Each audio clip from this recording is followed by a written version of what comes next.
The hum of the airport was a living thing. A pulse of voices, footsteps, and rolling suitcases that swallowed the silence I carried. I stood by gate 17, my hands clasped around the handle of my old, battered suitcase, the one I'd packed with care for this trip. My name is Evelyn Harper, and it's 78. I'd seen enough of the world to know it could be cruel, but I never thought my own son would be the one to remind me. It was supposed to be a family vacation, a rare chance to bridge the distance that had grown between us. My son, Michael, had called 3 months ago, his voice bright with an enthusiasm I hadn't heard in years. "Mom, we're going to Hawaii. All of us, me, Sarah, the kids. You have to come. It'll be like old times." His words had warmed me, thawing the loneliness that had settled in my bones since my husband, George, passed 5 years ago. I'd spent hours imagining it, the sun on my face, the laughter of my grandchildren, Michael's arm around my shoulder like when he was a boy. I'd agreed, even though flying terrified me, even though my savings were thin. For family, I'd do anything. But now, standing in the chaos of O'Hare International, I was alone.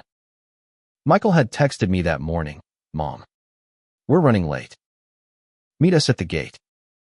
Don't worry, we'll be there." That was 3 hours ago. My phone had no new messages, no missed calls. The boarding announcement for our flight to Honolulu crackled over the speakers, and my heart sank deeper with every word. Final call for Flight 342. All passengers, please proceed to Gate 17. I scanned the crowd, my eyes straining for a glimpse of Michael's broad shoulders or Sarah's sleek blonde hair. My grandchildren, Lily and Ethan, would be with them, probably distracted by their tablets. But there was no sign of them. I tried calling again, my fingers trembling as I dialed. Straight to voicemail. I left a message, my voice thin and unsteady. "Michael, it's Mom. I'm at the gate. Where are you? Please, call me back." The gate agent, a young woman with a crisp uniform and a tired smile, approached me. "Ma'am, are you boarding? We're closing the gates soon." I swallowed, my throat dry. "My family, they're supposed to be here. Can you check if they've checked in?" She nodded, her fingers flying over the keyboard.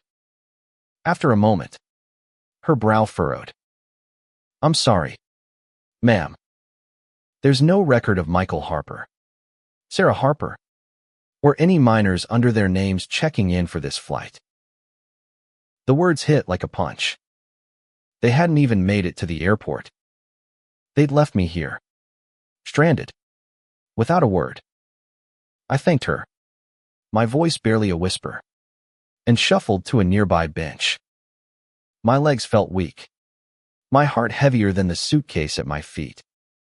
I stared at the boarding pass in my hand, the one I'd clutched like a lifeline all morning. Beside it were the tickets Michael had sent me for safekeeping us. Sarah's, Lily's, Ethan's. He'd said it was easier if I held them, since I was always the organized one. I thought back to the last time I'd seen them, 6 months ago at Christmas. Michael had been distracted, his eyes glued to his phone, barely listening as I told him about the garden I'd been tending. Sarah had been polite but distant, her smiles never reaching her eyes. The kids were sweet, but they'd grown so fast, their world full of screens and friends I didn't know. I'd felt like a guest in their home, not a mother, not a grandmother. Still, I'd held on to hope. This trip was supposed to change that. But hope is a fragile thing, and mine was crumbling. I opened my phone again, scrolling through old texts from Michael. "Love you, Mom. We'll make this trip special. lies, or at best, empty promises. I thought of all the sacrifices I'd made working double shifts at the library to pay for his college, staying up nights to nurse him through fevers, teaching him to drive in George's old Chevy. And now, this. Abandoned at an airport. My heart laid bare for strangers to see. Anger flickered, small at first, then growing like a flame. I wasn't just hurt, I was humiliated. They hadn't even bothered to call, to explain. I pictured them at home, maybe laughing, maybe not even thinking of me at all. The flame grew hotter, and with it came a clarity I hadn't felt in years. I wasn't helpless. I wasn't invisible. Not yet. I stood, my knees steadier now, and walked back to the ticket counter. The same agent looked up, her expression softening at the sight of me. "Ma'am, did you find your family?" "No," I said, my voice firm. "But I'd like to do something about these tickets." I slid the stack across the counter. "Michael's. Sarah's. The kids. Can you tell me if they're refundable or transferable?" She checked the system, her eyes widening slightly. "These are fully refundable, ma'am. Or you could transfer them to another flight, another destination. What would you like to do?" I paused, the weight of the moment settling over me. I could wait, keep calling, keep hoping they'd show up with some excuse. Or I could take control, reclaim something for myself. The flame in my chest burned brighter. "Sell them," I said. "Refund them to my account. All of them." Her fingers hesitated over the keyboard. "Are you sure? These are for 4 people." "I'm sure," I said, meeting her gaze. "They're not coming." As she processed the request, I felt a strange mix of relief and defiance. The tickets were gone, the money back in my account. I didn't know what I'd do with it yet, but it was mine. For the first time in years, I felt like I was choosing myself. The airport buzzed around me, indifferent to my small act of rebellion. I picked up my suitcase and started walking, not toward the gate, but toward the exit. I didn't know where I was going next, but I knew I wasn't going back to the life I'd been living, waiting, always waiting, for others to see my worth. The Chicago wind bit at my cheeks as I stepped outside the terminal, my suitcase rattling behind me. The city skyline loomed in the distance, a jagged line of steel and glass that felt both familiar and alien. I'd lived in this city my whole life, raised Michael here, watched George build his carpentry business from nothing. Yet standing there, alone at 78, I felt like a stranger in my own story. I found a bench outside the airport and sat, my breath visible in the chilly air. My phone stayed silent, no calls, no texts. Part of me still wanted to believe there was a misunderstanding, that Michael would call any minute, frantic with apologies. But the deeper part of me, the part that had survived loss and loneliness, knew better. This wasn't a mistake. It was a choice. I opened my banking app, the screen glowing softly in the dusk. The refund from the tickets had already hit $2,800. More money than I'd seen in one place since George's life insurance payout. It wasn't a fortune, but it was possibility. I could go anywhere, do anything. For years, I'd poured everything into Michael, into keeping our family together after George's death. I'd forgotten what it felt like to dream for myself. My thoughts drifted to my childhood, to the summers I'd spent with my grandmother in a small coastal town in Maine. Bar Harbor, with its rocky shores and salt-soaked air, had been my sanctuary. I'd run barefoot on the beach, collecting shells while Grandma told stories of her own adventures sailing with her father, traveling to places I could barely imagine. She'd always said, "Evelyn, the world's bigger than you think. Don't let it pass you by." I hadn't listened then, too caught up in building a life with George, raising Michael. But now, her words echoed like a call. I pulled up a travel app on my phone, my fingers clumsy but determined. A one-way ticket to Portland, Maine, was $320. From there, I could take a bus to Bar Harbor. I didn't know what I'd find, but the idea of standing on that shore again, feeling the ocean's pulse, made my heart beat faster. I booked the ticket before I could second-guess myself, the confirmation email pinging like a small victory.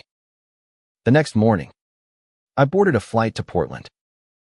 The plane was smaller than the one to Hawaii would have been, the seats cramped. But I didn't care.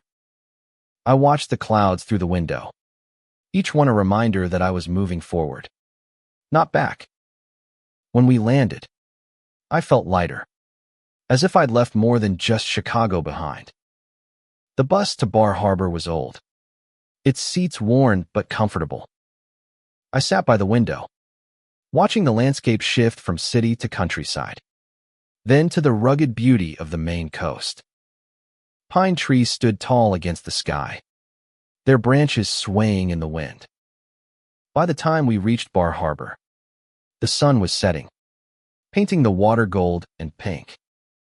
I stepped off the bus, my suitcase in tow, and breathed in the salty air.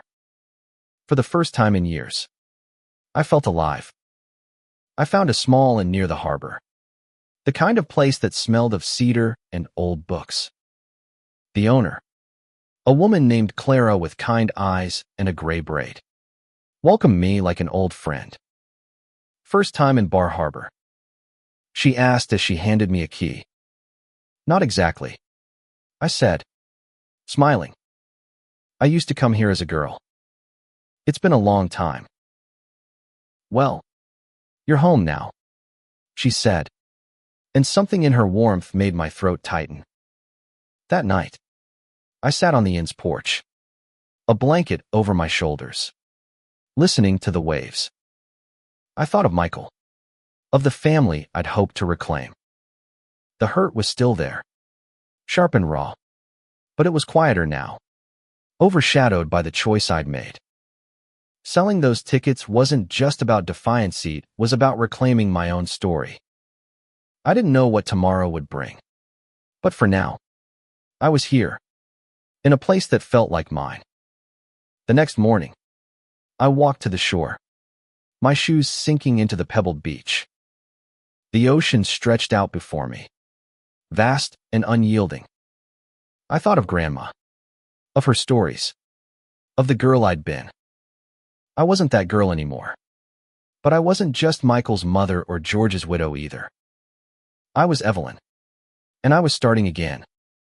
Bar Harbor woke slowly, the town stirring with the clatter of fishing boats and the cries of gulls. I spent my first full day wandering, my suitcase left at the inn, my steps light despite the ache in my joints. The town had changed since my childhood. More shops, more tourists, but the heart of it remained.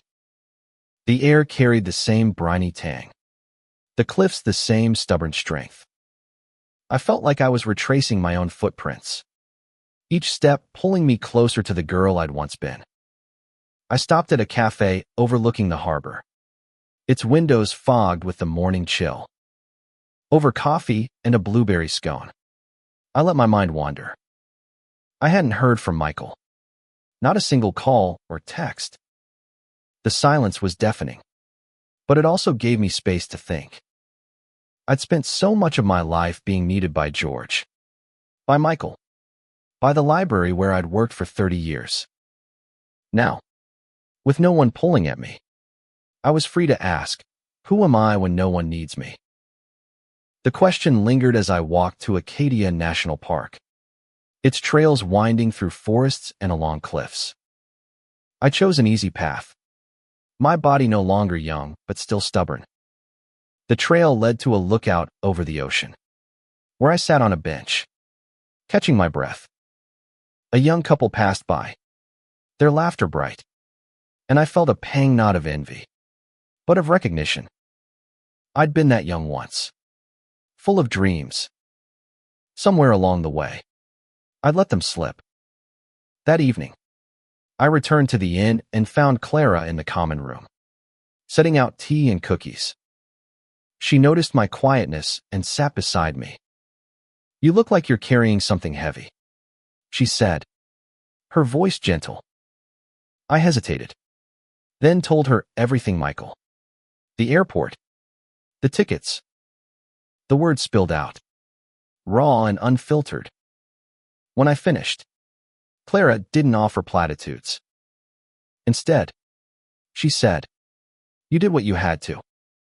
Sometimes, family forgets us, but that doesn't mean we forget ourselves." Her words stayed with me as I lay in bed that night, the ocean's rhythm seeping through the window.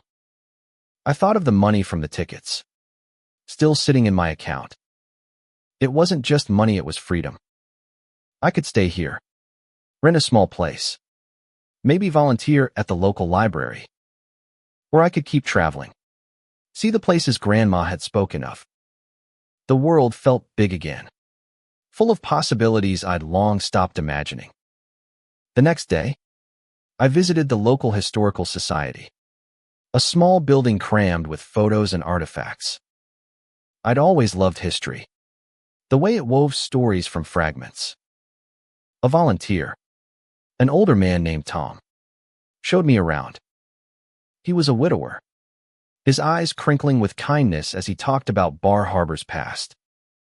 We spent hours discussing shipwrecks and lighthouses, and for the first time in years, I felt seen not as a mother or a widow, but as Evelyn.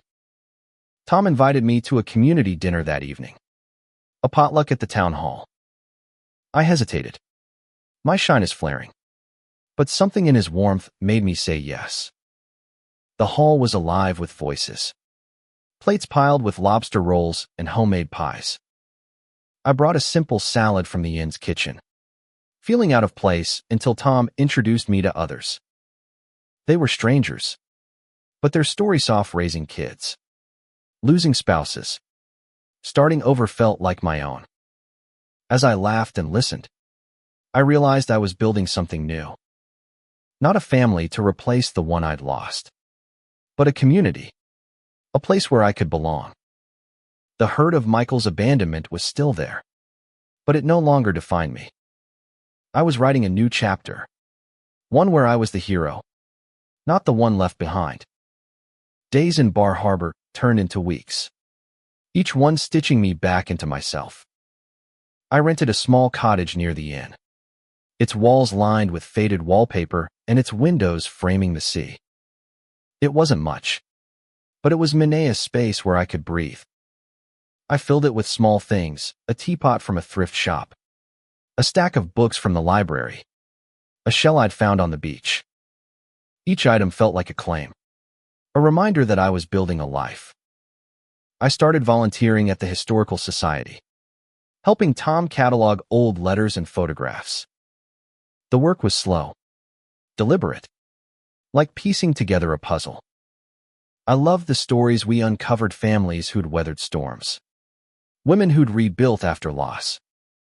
Their resilience mirrored my own, and I found strength in their echoes. Tom became a friend, his quiet humor and steady presence a comfort. We'd sit after hours, sharing tea and talking about everything from history to dreams we'd never chased. One afternoon, as I sorted through a box of letters, my phone buzzed. It was Michael. My heart lurched, a mix of hope and dread. I answered, my voice steady despite the tremor in my hands. "Michael." "Mom, where are you?" His tone was sharp, almost accusing. "We went to the airport, and you weren't there. The tickets were gone. What happened?" I took a breath, the ocean's rhythm grounding me. "You didn't show up, Michael." I waited for hours. You didn't call. Didn't text. I sold the tickets. A long silence followed. Then his voice, softer now, edged with guilt. We got caught up. Sarah's mom was sick, and we had to stay. I meant to call. But, I'm sorry, Mom. His apology felt hollow. Too late to mend what had broken. I needed you, I said, my voice cracking. I needed my family. But you left me there. Alone. Mom. Please. We'll make it up to you. Come home. And we'll figure this out. I looked out the window at the sea. Its waves steady and unyielding. I'm not coming back. Michael. Not yet. I'm in Bar Harbor. Building something for myself. You have your life. And I'm finding mine. He argued. Pleaded. But I held firm. When I hung up, I felt a weight lift. I wasn't cutting him out. But I was done waiting for him to see me. I had my own path now. That evening, I joined Tom and others for a bonfire on the beach. The flames danced, casting shadows on the sand. Someone played a guitar, the notes weaving through the crackle of the fire. I shared my story with the group, not just the airport, but my life, my losses, my hopes. They listened, their faces warm in the firelight, and I felt a belonging I hadn't known in years. The next day, I wrote Michael a letter, not an email, but a real letter, the kind I'd found in the Historical Society's archives. I told him I loved him, that I always would, but I needed to live for myself now. I forgave him, not because he deserved it, but because I deserved peace. I mailed it, the act feeling like a release. Bar Harbor was no longer just a memory, it was my home. I didn't know how long I'd stay, but for now, it was enough. I was Evelyn Harper, and I was enough. Winter crept into Bar Harbor, the air sharp with frost, the sea a restless gray. My cottage felt cozier with each passing day, its walls holding the warmth of my new routines. I'd wake early, make tea, and sit by the window, watching the harbor come alive. The Historical Society became my anchor, the work grounding me in a way I hadn't expected. Tom and I grew closer, our conversations deepening into something that felt like trust, maybe even the edges of something more. One morning, as I organized a collection of old journals, I found a letter from a woman named Margaret, dated 1923. She'd written to her daughter, who'd moved west, leaving her behind. I miss you, but I've found joy in the small things. Me garden, my books, my neighbors. You'll always be my heart, but I'm learning to live for me. Her words hit me like a mirror, reflecting my own journey. I tucked the letter away, feeling a kinship across time. Michael called again a week later, his voice softer, less defensive.